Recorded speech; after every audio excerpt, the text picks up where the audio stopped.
Le plus grand gisement connu de terres rares, découvert en Suède. Oula, les anti-VE là, ils vont gueuler. Hein. Oh, les terres rares, scandale, ils vont détruire la terre. Ils vont polluer à l'extraction. Oui, le pétrole aussi, à l'extraction, ça pollue, les gars. Le groupe minier suédois LKAB, on va l'appeler LKAB, une entreprise publique spécialisée dans l'exploitation de minerais de fer dans le nord du pays, vient de faire une découverte capitale qui risque de changer la donne dans l'approvisionnement de métaux nécessaires à la fabrication de batteries pour VE.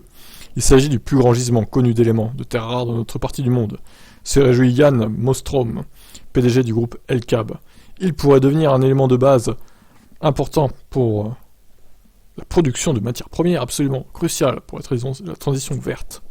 Si les premières estimations font état d'un stock d'1 million de tonnes d'oxyde de terre rare dans la région du Kiruna, dans le nord de la Suède, l'entreprise précise que le volume précis du gisement était encore à peaufiner. Par ailleurs, LKAB a indiqué que l'exploitation de ce gisement ne pourrait pas être opérationnelle avant 10 à 15 ans. Ah oui, d'accord. Ouais, ok, 2035, au moment où l'interdiction des thermiques partout dans le monde, quoi, en gros.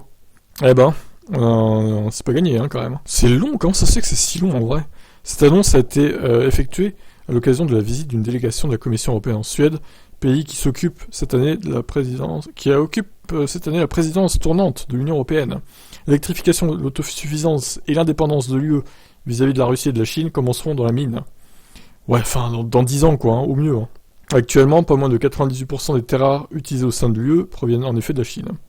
Une proportion énorme que les dirigeants de l'UE comptent bien réduire au plus vite, dans le cadre de l'accélération du passage électrique de parc automobile. Ouais, au plus vite, 10 à 15 ans. Désolé, mais c'est lent, hein. C'est très très lent, c'est trop lent.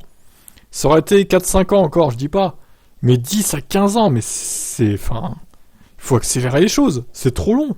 Dans 10 à 15 ans, les Chinois, ils ont envahi tout le marché de la voiture électrique en Europe. Mais vraiment, hein. Même Tesla, ils auront du mal à... Bon, après, ils ont plein d'usines. Je pense qu'ils arriveront à les concurrencer quand même, Tesla.